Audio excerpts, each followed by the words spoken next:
What's up, everybody? Welcome to another episode of In Conversation with. Thank you so much for having me. That's awesome. A lot of these artists need the money that comes from touring.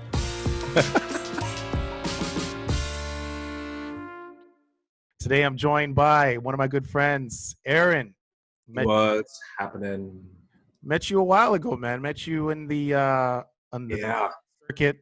You doing your thing, drummer for the world-renowned stereos. What's going on, man? How you doing? Hey, surviving this quarantining that we're doing. Yeah, we all got to survive. And, you being a music guy, I thought you'd be a great person to talk to because almost overnight, the concert industry, the live music industry has changed, and musicians, DJs, bands have to adapt. We were talking pre-interview about Travis Scott doing his live concert during Fortnite. But give me your take on how coronavirus has affected the music industry, and what do you think is going to look like at the other side of this? So there's a lot of different things that I think can be looked at. So starting off with, I think the most important one, which is on like everyone's minds, is concerts. So the way it's going to affect concerts and stuff like that, I think, is that income needs to start coming from somewhere else. So if you're a major artist, you're going to do like we were talking about earlier, Travis Scott. You're going to find a new platform so that you can maximize your audience and minimize the amount of work that you've got to do. Okay, so if you're looking at it from like a hustle perspective, that's like a grand hustle. It almost changes things from being like a concert that you would experience, in an arena, to being like a sporting event. You know what I mean? Like a pay-per-view where you work for one night, you get millions of people watching you, and you get that bag, and then you shut it down. Anyone under that in the musician economy is going to have to get smart fast, and they're going to have to get innovative fast. And we're lucky that we live in an age where artists are very connected to their fans. They've got Instagram, they've got Twitter, they've got a way to touch base. But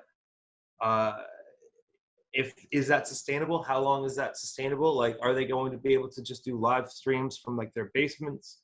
How does one get a band together? I mean, like, these are all problems that I think will get solved, but I think are presenting themselves right now. I think what you're alluding to is that bands and musicians more than ever have to go direct to consumer, just like little brick and mortar shops have to go, okay, well, let me just go open up a Shopify account and see how quickly I can go from myself to the consumer. And that's what bands and musicians need to do.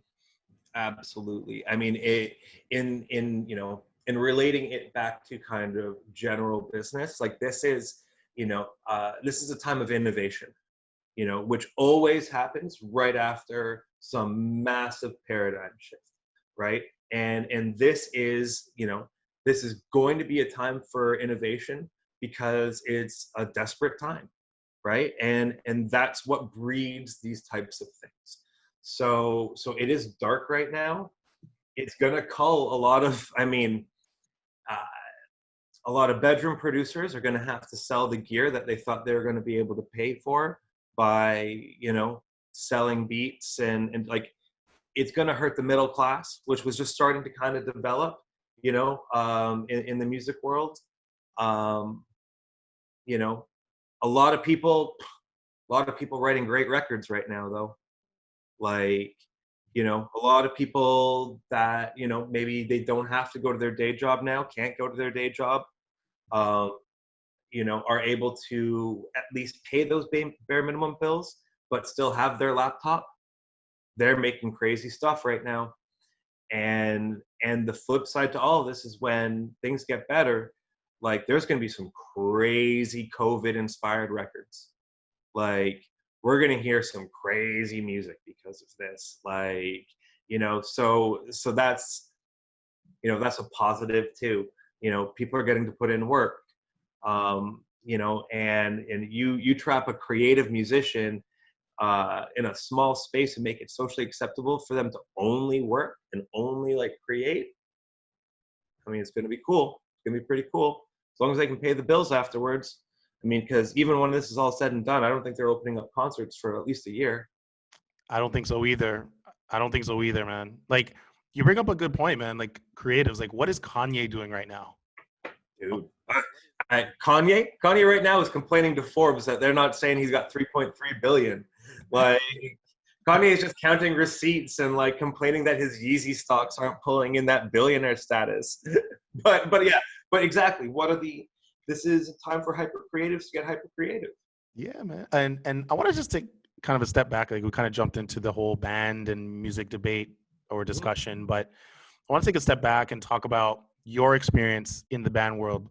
Like we kind of alluded to, I was, hosting a show, producing a show, and I met you as one of the band members of this band, Stereos. But I want you to get into your experience working in a band, for bands, with bands in the music industry, record labels, ARs, that kind of thing. And what was that world like for you?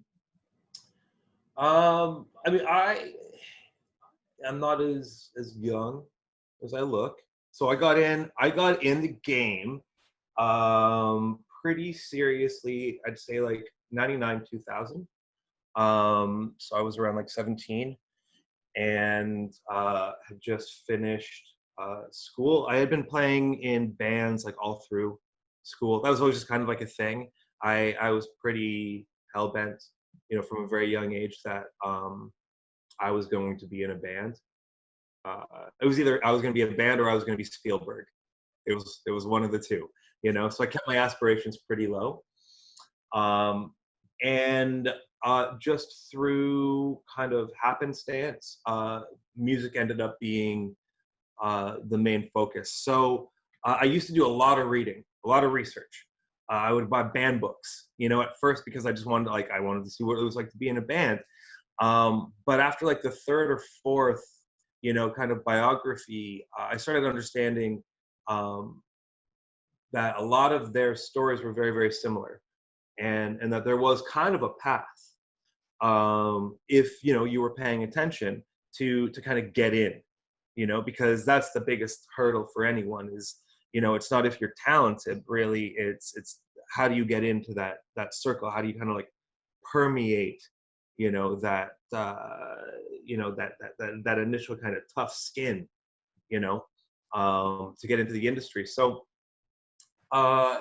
pretty young, I started figuring out, the club circuit and kind of the hierarchies there and what it meant if you were an opening band versus a headlining band, and how does one climb those ladders, and while putting in a lot of work with a lot of smaller bands that I was playing with, and then just because of combination of right place, right time, having a very sharp skill set. I was a drummer, right? So I made sure that, if ever I got a call, my skills would be good enough that wouldn't be the thing that prevented me from getting in. It would be that like I was, cocky or something. It'd be an attitude situation. It wouldn't be a skill level issue, which was with drummers is the big thing. Drummers are notoriously fired. You're gone. Like the moment a band starts to kind of climb, the drummer gets fired.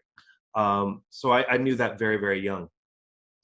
So by like 17, 18, I had successfully negotiated my way into a band that had a drummer. That drummer was kicked out. And we started playing shows where I wasn't just in a band that was like the opening band. I was, I was in a band that was now like second or third on the bill, right underneath the headliner, co-headline, those types of things. And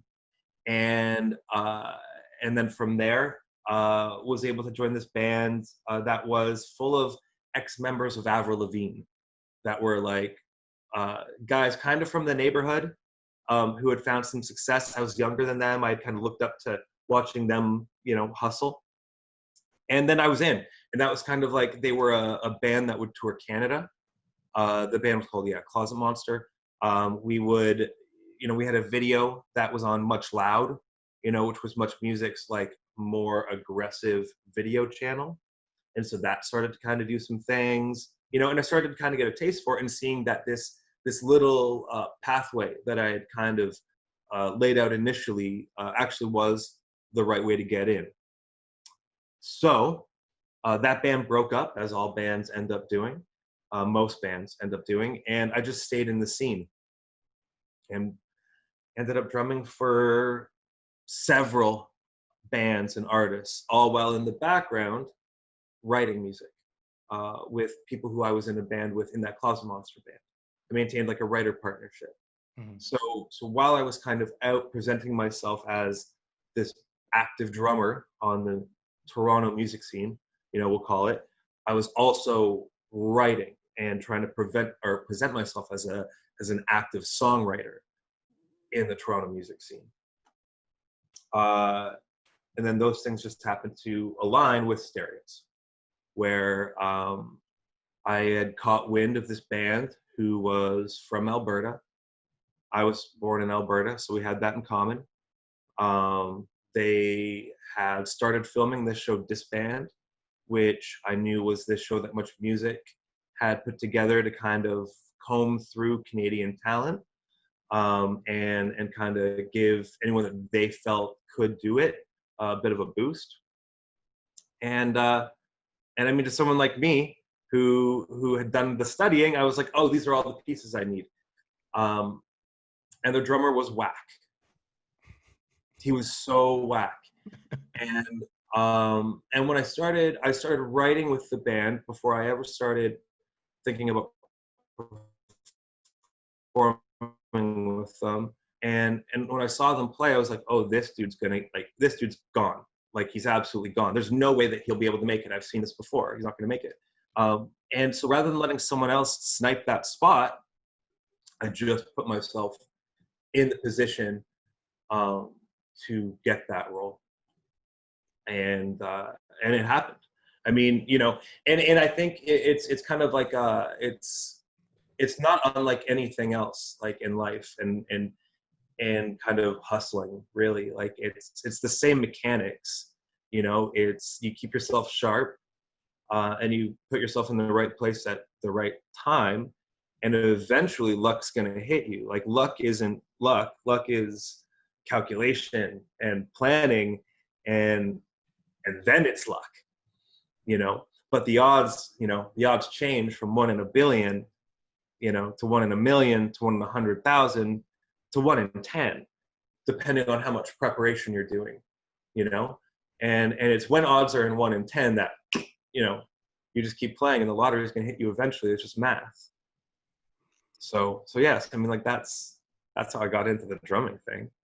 That's awesome, man. That's a really good breakdown. I love that whole 1 in a million, 1 in 100, 1 in 10. That's a great breakdown.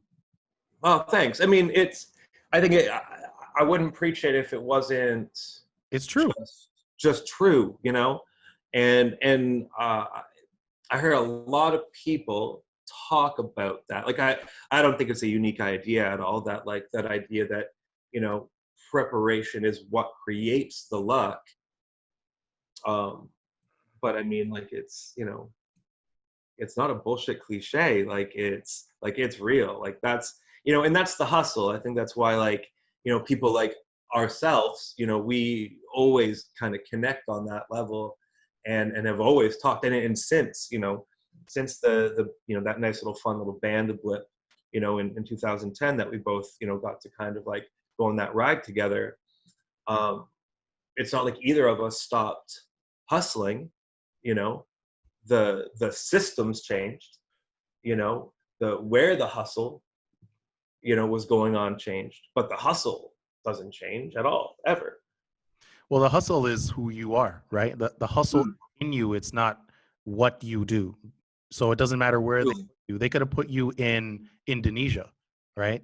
They could put you in Chicago. It doesn't matter. You would still hustle somewhere because it's in you. It's not on you, right? I believe, yeah. I you know what, and I don't know if I think I was very, again, it's the luck part of it. I think that music combined so many of my what I thought were not only outlying skills, but is the word disparate? Like that they existed, but they weren't. I didn't think they were connected. You know, I had a love of pop culture. I had a love of performing. I had a love of rock ballads and stuff. You know, uh, it took effort to decide to figure out that there was a connection.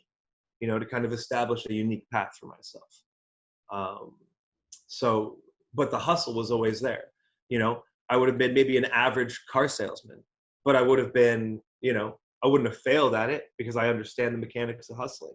Maybe I wouldn't have been a number one car mechanic or, car salesman or whatever because I don't love cars.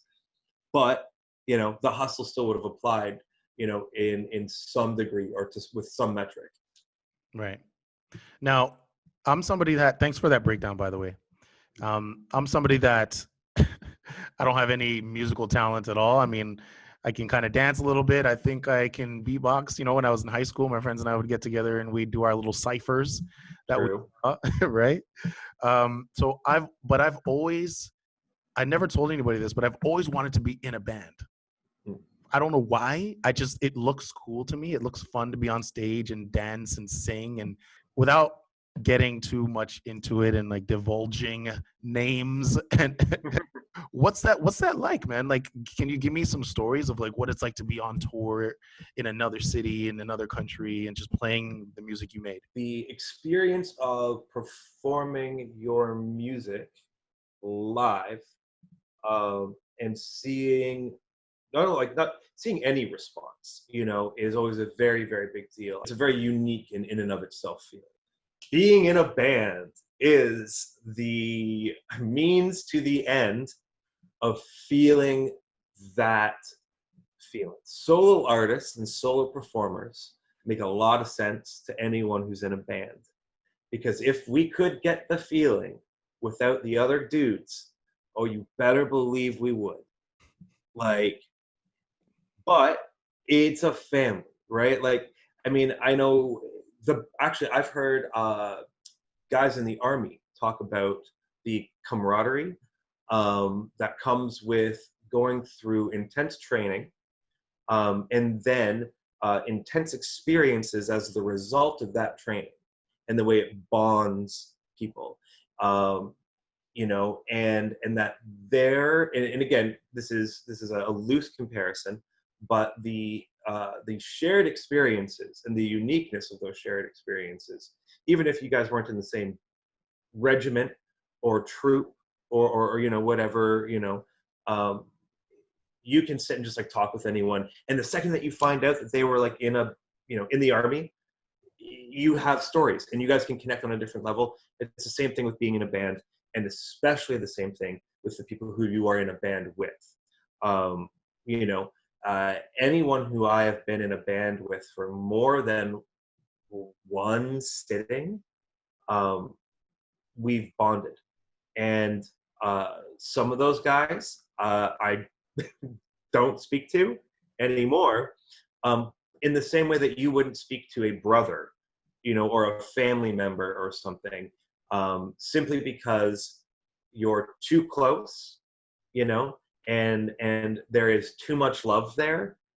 Like if you love someone, you're capable of hating them. If you don't love someone, at best you get indifference, and so it's a very interesting dynamic, again, to say the very least.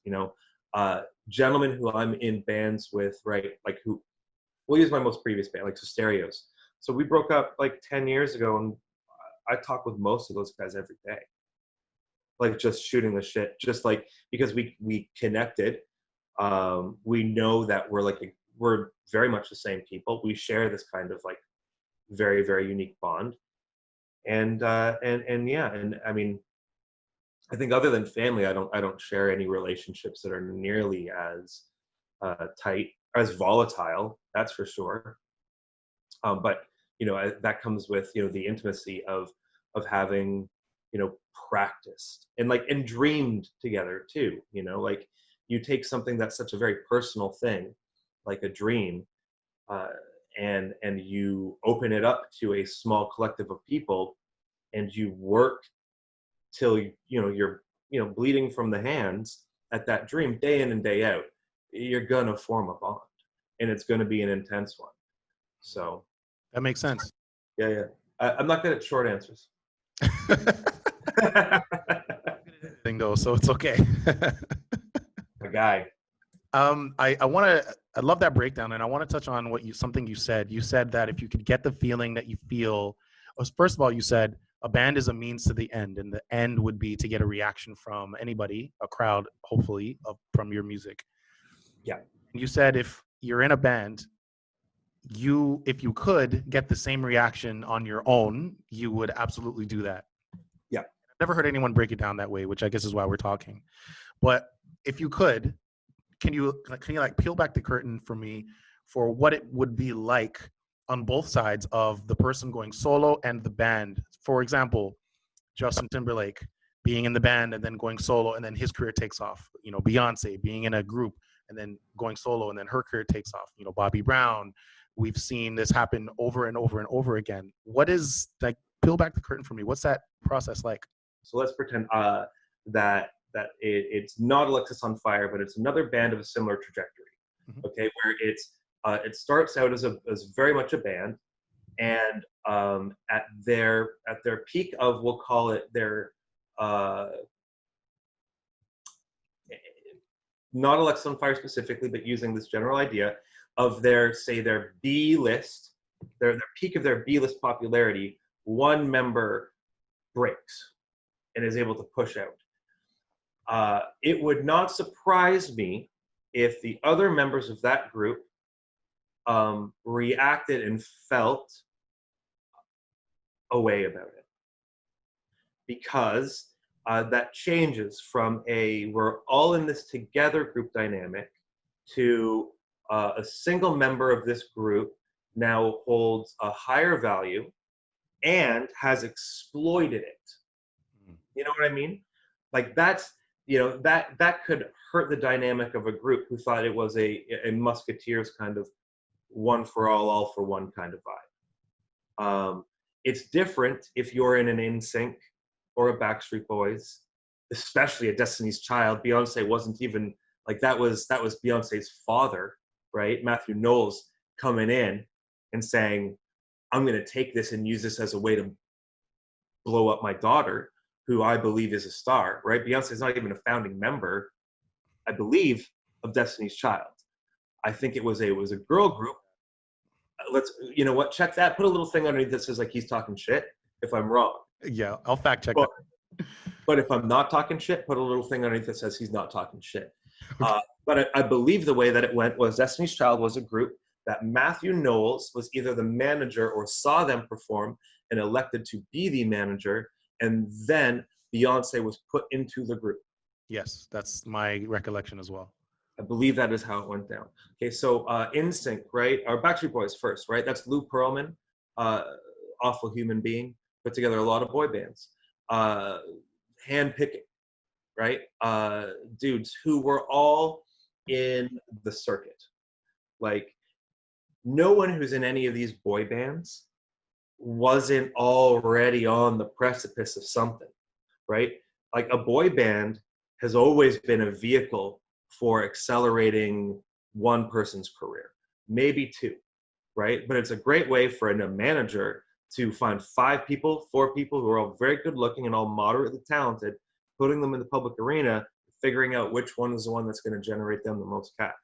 I bet you look at any of those contracts, those NSYNCs, those Backstreet Boys, maybe Justin Timberlake now, his career isn't being touched by, the estate of Lil Pearlman, or I think he's dead. I can't remember. I think he's dead. His estate, there's contracts on contracts on contracts. It's some like Cash Money owning Drake still kind of thing. Someone at the very, very tippity top is still getting paid for that initial investment. You look at like NSYNC, that was a Timberlake vehicle, and anyone who tries to tell me differently, maybe I'll believe JC. I don't even know anyone else's name really, other than like Joey Fatone, because that's like funny. Like, you know, that the big one's name was Fat One. Lance, there's also Lance. He's around. True. Lance. Okay, totally. But did any of those dudes have the immediate star appeal of it's gonna be May? No, JC, local. He's talented. It's you stack the deck, right? You play the hand, and one ends up being the ace. Like one of your guys ends up being the ace. So I think it'd be a different feeling, you know, because they were ready to go solo. Like they were born and bred to go solo. They believe it, you know. That group dynamic thing, that sells. That pushes the idea that like a boy band, a girl group, or whatever, that can exist, right? It's all to facilitate this dream. Right. Okay. I want to jump back into the sort of pandemic coronavirus discussion as it pertains to music and the consumption of music. We've already kind of touched on the fact that, you know, bands more than anyone has to go direct to consumer or find a way to get to where the consumers are. We've seen Travis Scott do that with Twitch. How do you think this is going to change the consumption of music? Because you had the people that were strictly Spotify, they don't care about going to a concert, and then you had the people that wanted to get the premium services like the titles, and then you had the people that just wanted to do SoundCloud, and then you had people that wanted to go to every music festival everywhere, no matter where they were. What are those people going to do? How is this going to change sort of the consumption of music, if you think it's going to change it at all? You brought up kind of like three different levels of consumption. Yes. So for the average consumer who doesn't go to concerts, they're gonna, you know, they're gonna find that their favorite artists are probably releasing more live records, right? Because you know, and just to kind of quickly explain that, a live record is something that you would be able to easily record in a controlled one-off concert experience. You would then be able to quickly market it to anyone who didn't get to experience the live experience.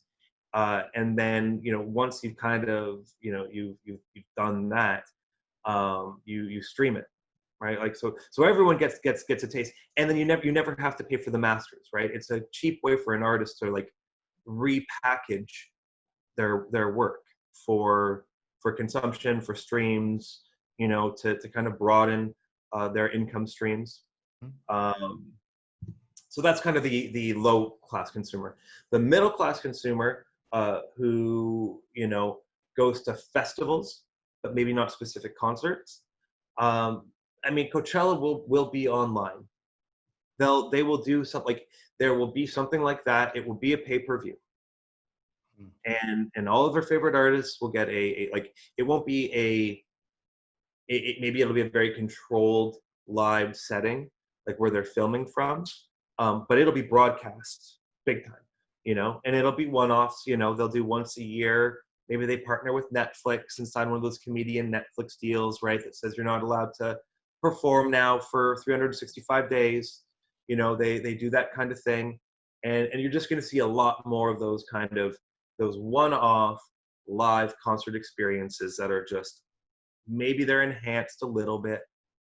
They sound great, you know, and you're going to get to kind of just, you're going to get to experience that. So, you know, it'll enhance the overall idea of going to like a Coachella, while diminishing the chance of a pandemic. You know, maybe invite all your friends over in the same way that, you know, you would do with a fight. Like, I think pay-per-view and the fight culture is a great way to kind of illustrate what is likely to happen. And then, like we were talking about before, your top tier artists are going to come up with some of the most wild, in your home shit you have ever seen. There is going to be AR like we have never seen before, because AR is just at that point where money and technology is marrying. And, you know, you're going to see VR they're going to use this is the perfect way to exploit VR right now. You know, if that Fortnite thing had been in virtual reality, it would have blown minds. And literally, it's the technology is just they're just dancing around each other. If that's not already planned for the likes of someone like Kanye or Taylor Swift or another A-class celebrity who can have already afforded the research and development and already knew that this was coming anyway.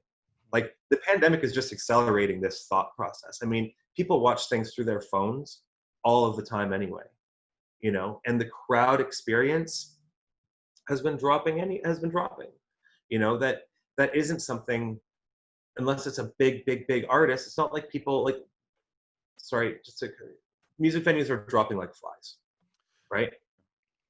All lower and middle class music venues are dropping like flies.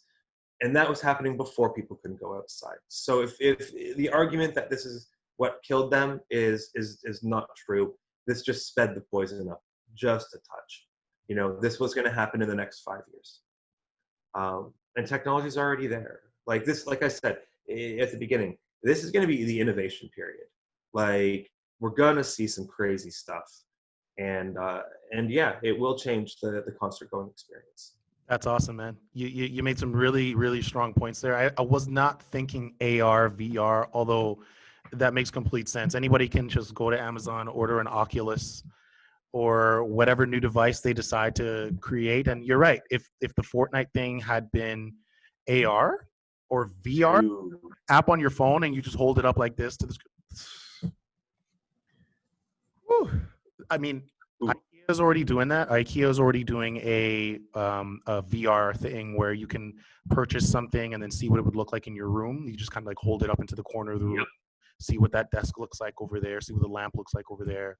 And that was a couple of years ago, right? So now you're right, AR, VR, huge opportunities for that right now, especially with music. I wasn't thinking about that with music, but I could totally see, you know, Bieber concert experience by these Oculus. Yeah. Yeah. So I mean, like, you know, say, you know, that Yummy single that he released, it was all those things. There was like bubbles, like that was like the imagery. It was like bubbles and stuff like that. Man, that could have been AR, and it would have been bubbles in your room or something. You know, like we're right there. Like, I mean, it would, if after this conversation we both picked up our phone and found out that someone was doing exactly what we were talking about, I wouldn't be surprised. There's no way these aren't unique ideas. This is just, you know, this is where the atmosphere is, at least on the tech side of things. Mm-hmm. You're totally right, man. And with that, I want with that, I got to edit these things. So, Jeez, well, good luck editing. My longest is, I was talking to Mike Mitty, and we, you know, him and I could talk for days. It went on for maybe about an hour and a bit on all kinds of topics. Talked about Mitty and Dre, talked about advertising, creativity. But yeah, man, really appreciate your time. I love our chats. You know, we always delve into all kinds of things, business, creativity, music, and now on this platform, I want to keep this going, man. Talk to more and more people, but really appreciate your time. Hey, man, anytime you let me know, we'll chop it up again.